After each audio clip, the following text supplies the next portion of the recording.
Notaris dan riba. Fungsi notaris di tempat kita tidak hanya pencatatan. Mereka memiliki latar belakang ilmu hukum dan bukan seorang akuntan. Sehingga fungsi notaris tidak sebatas mencatat, namun juga sekaligus sebagai saksi. Kaitannya dengan pencatat dan saksi riba, sebagaimana dinyatakan dalam hadis yang sahih, Nabi SAW pernah melaknat 5 orang karena mereka bekerja sama dalam masalah riba. Pemakan riba, pemberi riba, pencatatnya, dan 2 orang yang menjadi saksi. Sahabat Jabir bin Abdullah radhiyallahu anhu pernah mengatakan, Rasulullah SAW melaknat pemakan riba, yang memberi makan riba, yang menulis transaksi, dan 2 saksi transaksi riba. Beliau mengatakan, mereka semua sama. Hadis riwayat Muslim, Abu Daud, dan yang lainnya. Siapa pencatat riba yang terkena laknat? Ketika seseorang berurusan dengan rekening bank, dalam rekening ada ribanya, sementara dia harus memasukkannya ke dalam pembukuan dan laporan keuangan. Apakah ini termasuk mencatat riba yang terkena laknat Nabi SAW? Kita bisa lihat penjelasan Al-Hafidh Ibnu Hajar. Beliau mengutip keterangan Ibnu Tin, Nabi SAW menyebutkan saksi dan pencatat dimasukkan dalam laknat, karena mereka berdua membantu orang untuk makan riba. Ini terjadi pada orang yang setuju dengan pemakan riba.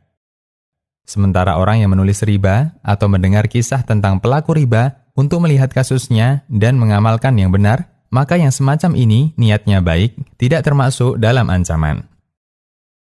Yang masuk dalam ancaman adalah orang yang membantu pemakan riba dengan mencatat transaksinya atau menjadi saksinya. Fathul Bari. Berdasarkan penjelasan di atas, pencatat riba ada 2. 1. Pencatat transaksi riba. Merekalah yang mencatat terjadinya transaksi riba. Merekalah yang mendapat laknat dari Nabi SAW. 2. Mencatat hasil transaksi riba. Seperti yang dilakukan bagian laporan keuangan, mereka mencatat hasil transaksi dan bukan transaksinya.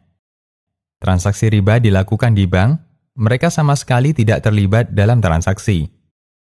Mereka hanya memindahkan angka di rekening ke pembukuan. Untuk tugas yang kedua, tidak termasuk hadis laknat di atas. Memahami keterangan di atas, keterlibatan notaris dalam transaksi KPR bank atau jual beli kredit, termasuk transaksi utang piutang dengan bank. Mereka berada di posisi pencatat riba dan sekaligus saksi atas transaksi riba. Dan keterlibatan orang sebagai pencatat dan saksi atas transaksi riba diancam laknat oleh Nabi SAW. Karena itu, tidak ada pilihan bagi notaris selain harus memberanikan memilih klien. Berani menolak jika harus dilibatkan dalam transaksi riba. Saya pernah mendengar seorang notaris mengeluhkan, jadi notaris kalau hanya lurus itu sulit, dia bisa kehilangan banyak klien. Namun, bagi notaris mukmin, ini bukan masalah besar baginya. Karena cita-citanya bukan sebatas mengumpulkan dunia, namun mereka juga memastikan bahwa penghasilannya adalah penghasilan yang halal. Para notaris perlu meyakini meninggalkan sesuatu yang haram karena Allah akan diganti dengan yang lebih baik. Nabi SAW bersabda yang artinya, tidaklah Anda meninggalkan sesuatu karena Allah, kecuali Allah akan menggantikan untuk Anda yang lebih baik daripada itu. Hadis riwayat Ahmad dan disahihkan Syuaib Al-Arnaut. Rizki ada di tangan Allah yang dibagikan kepada para hambanya. Dan apa yang di tangan kita akan kita pertanggungjawabkan di hadapan Allah. Dengan membangun kesadaran akan akhirat, seorang notaris mukmin akan lebih teratur dalam mencari dunia. Mereka tidak liar menelan apa saja layaknya binatang.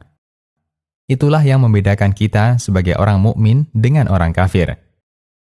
Orang kafir ketika mencari dunia, mereka tidak kenal halal haram, tidak pernah peduli dengan riba, tidak perhatian dengan transaksi bermasalah. Bagi mereka, selama itu menguntungkan, itu adalah peluang yang tidak boleh disia-siakan.